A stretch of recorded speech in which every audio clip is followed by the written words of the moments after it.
C'est à nous de changer. Je pense que l'idée là, c'est pas de convaincre les téléspectateurs de revenir à la télé, c'est à la télé de s'adapter aux nouvelles consommations. La baseline de BFM Business, c'est la France a tout pour réussir. Et je trouve que cette baseline, c'est pas moi qui l'ai choisie, donc je suis très à l'aise de le dire, je trouve que cette baseline est super. La France a tout pour réussir, ça veut dire quelque chose. Ce qui m'intéresse plutôt, c'est les personnalités qui vont apporter quelque chose et qui vont changer un peu le point de vue du consommateur. Il faut qu'on soit hyper rigoureux, authentique et trouver des sujets que les autres n'ont pas traités. Voilà. Ça c'est super quand on se dit tiens, ce sujet-là on l'a vu nulle part ailleurs, on l'a vu sur Brut, et ben c'est super pour nous, quoi. Ma clé, c'est de faire entrer les nouvelles générations dans nos métiers. C'est de leur donner la possibilité d'être visibles. C'est leur donner la possibilité de produire des contenus qui vont aussi aller toucher le linéaire, les plateformes, les réseaux digitaux, etc. C'est-à-dire que si ma génération, si la génération d'avant moi, parce qu'il y a des plus vieux que moi dans ta vie, ne décide pas à un moment donné d'ouvrir les portes à cette nouvelle génération, bah, je vous le signe, demain on sera les grands-parents du contenu, quoi. C'est très difficile de définir la culture parce qu'on peut dire que c'est un domaine plus un autre. Et c'est une façon de réfléchir et de se poser dans le monde par rapport aux autres. La curiosité, quand j'étais président d'Arte, on disait qu'on avait pris pour slogan « Vivons curieux ».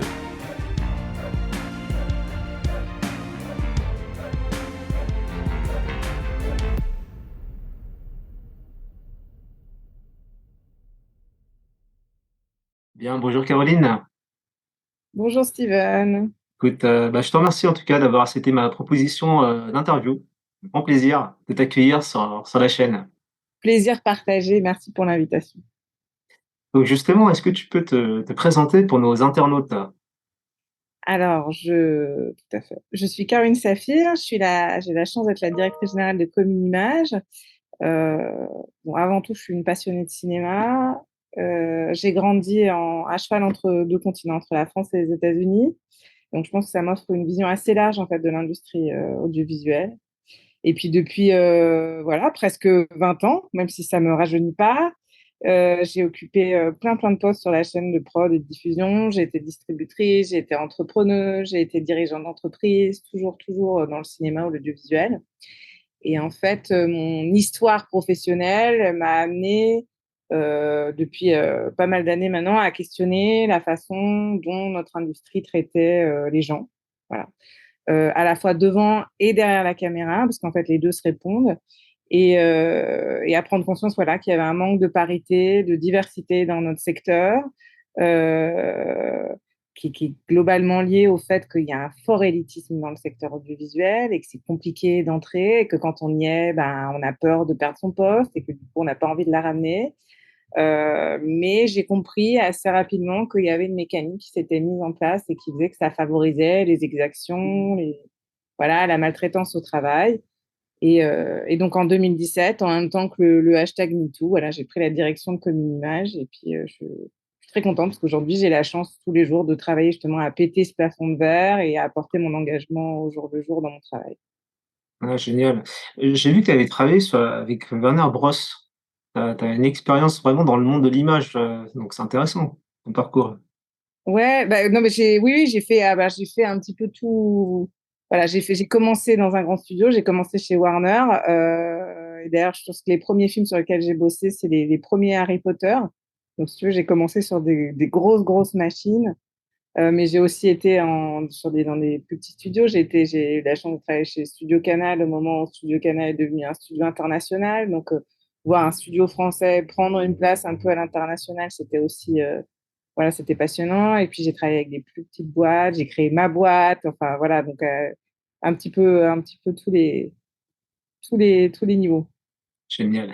Est-ce que tu peux nous parler du coup de Comme une image? Comment ça s'est fait la rencontre? C'est quoi les valeurs de Comme une image? Écoute, alors Communimage, c'est une fabrique de cinéma solidaire. Nous, on l'a défini comme ça, mais je vais essayer d'être un peu plus concrète.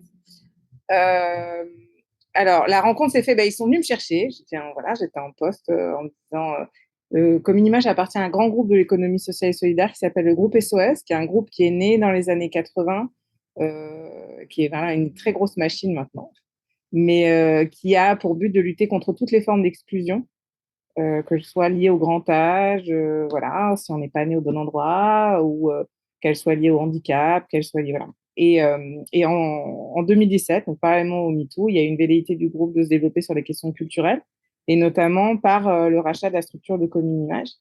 Alors, Cominimage, c'est assez particulier. Nous, on est une entreprise, mais on est une entreprise à but non lucratif, c'est-à-dire qu'on a une activité commerciale qui vient nourrir des activités à impact.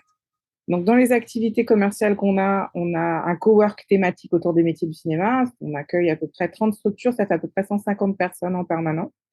On a un parc de post-production qui est ouvert à tous, donc on peut venir. Il y a 7 studios de post-prod, il y a une grande salle de projection qui est aussi un espace de post-prod, parce qu'on y fait du mix et de l'étalo. Et on a aussi un super resto qui est en travaux, mais qui rouvrira en grande pompe en septembre. Donc Important, ça. J'en profite pour passer le message, parce que c'est vraiment un chouette endroit. Et donc, ces activités commerciales que je décris viennent soutenir en fait des activités à impact. Le premier, c'est ce que nous, on appelle le soutien à l'émergence. Pour plus de diversité, pour plus de parité dans un secteur audiovisuel, il faut vraiment une représentation sur l'ensemble de la chaîne de production. Et donc, il faut accompagner les jeunes créateurs, quels que soient les quartiers dont ils sont issus, quelles que soient leurs origines, leur appartenance, à se donner le droit, en fait, de créer. Alors, nous, on intervient principalement sur les questions de post-production dans l'accompagnement, parce qu'en fait, c'est le dernier kilomètre du film, et c'est souvent le moment où les films émergents, ils sont à la gorge, ils n'y arrivent plus. Donc, nous, on intervient à ce moment-là. Et en fait, on ne prend pas de part de copro sur les films qu'on accompagne, c'est-à-dire qu'on n'est pas intéressé aux recettes. En revanche, on négocie des droits de diffusion dans le cadre d'actions culturelles gratuites. C'est-à-dire que, ça c'est le deuxième axe à impact, c'est-à-dire qu'on a une programmation qui est 100% gratuite tout au long de l'année, qui est principalement axée sur les 15-25, mais qui est aussi ouvert à tout public dans certains axes, et qui a pour but en fait d'ouvrir des perspectives, ce que je te disais, et pourquoi pas de susciter des vocations auprès d'une génération qui parfois ne se sent pas la légitimité de créer. Voilà, parce que c'est vraiment la conviction forte, c'est qu'il faut un véritable appel d'air dans notre secteur et dans notre industrie. Parlons des jeunes, justement, est-ce que tu as un message pour celles et ceux qui veulent se lancer dans le monde du cinéma? Si, eh ben, j'aime bien. Alors, je sais qu'en France, elle est moins connue qu'aux États-Unis, mais Dolly Parton, c'est une chanteuse de country, mais qui est aussi une femme qui est très engagée, féministe, et aussi pour la diversité. Et elle dit une phrase qui me parle assez, qui est find out who you are and then do it on purpose. C'est-à-dire découvrez qui vous êtes et ensuite faites-le intentionnellement, faites-le exprès, quoi.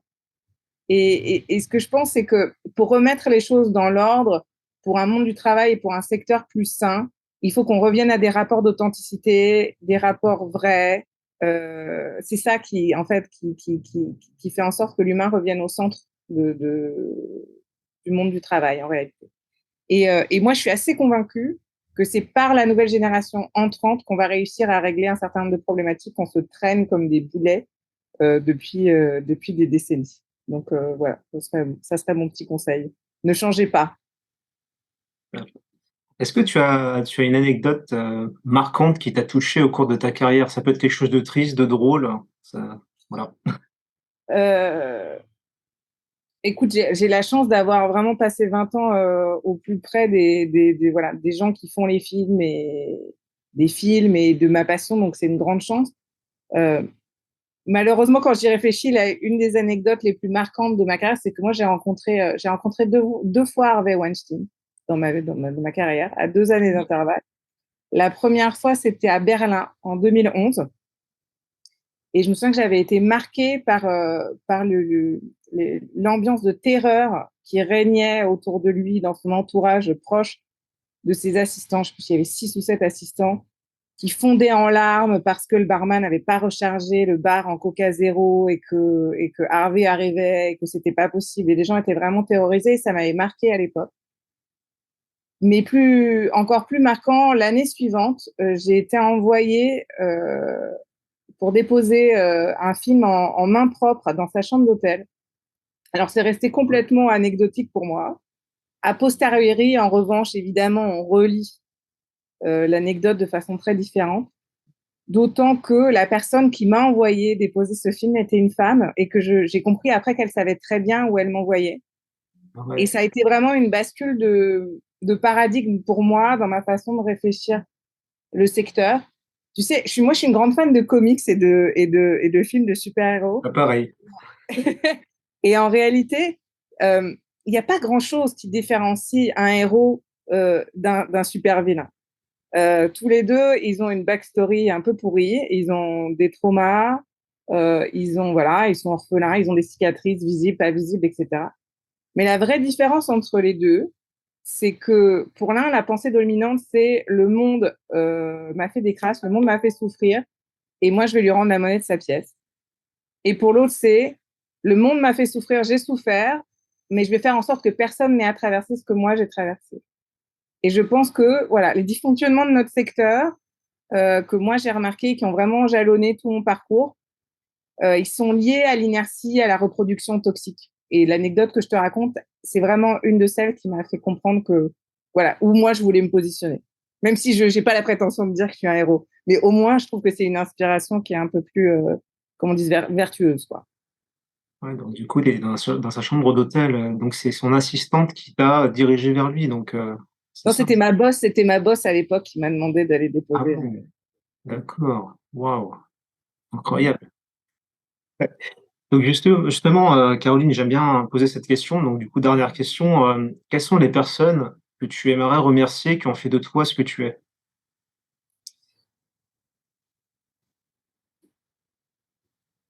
C'est c'est assez difficile de répondre à cette question. En réalité, ma démarche aujourd'hui, elle est de devenir le mentor qui m'a fait défaut sur mon parcours professionnel. Donc, je ne vais pas dire que je suis on n'est jamais totalement self-made et j'ai la chance d'avoir été bien élevée, bien entourée dans ma vie personnelle, ce qui m'a permis, en fait, de questionner aussi tout ce qui m'est arrivé. En revanche, euh, voilà, j'ai pas connu au travers de ma carrière des gens qui m'ont vraiment soutenue comme j'en aurais eu besoin au moment où j'en aurais eu besoin. Mais j'ai eu des inspirations, en revanche, effectivement. Il y a des gens, voilà, il y a des personnalités mythiques qui m'ont drivé un peu dans mes. Dans- Comme qui, par exemple?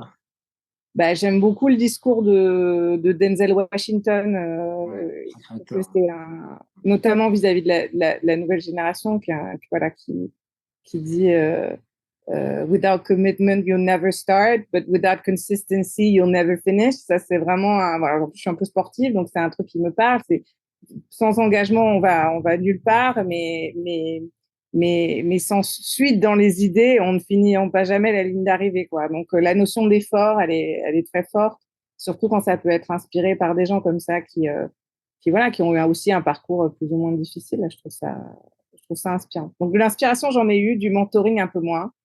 Et ma démarche, c'est un peu justement de faire en sorte que d'autres y arrivent plus facilement.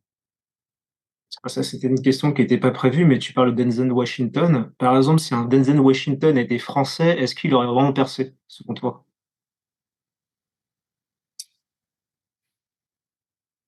Je pense pas que ce soit une question de localisation géographique, même si évidemment dans la culture américaine il y a plein de bonnes choses, voilà, et de moins bonnes choses aussi par rapport à la culture française.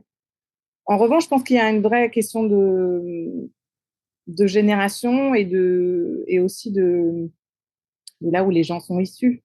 Il y a des gens qui ont envie de prouver des choses. Denzel Washington, c'est quelqu'un qui avait, voilà, qui a eu envie de prouver quelque chose vis-à-vis de son passé. Je pense que c'est plus une question de parcours qu'une question de.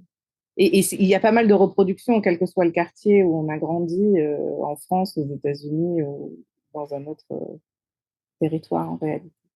Mais je pense qu'il y a des gens qui sont, voilà, qui forcent le respect dans leur parcours aussi, en France aussi, des gens voilà, qui se sont prouvés des choses à eux-mêmes et qui du coup et qui sont restés alignés aussi dans leur démarche personnelle et qui font qu'aujourd'hui on peut les regarder comme des personnages inspirants. Ouais.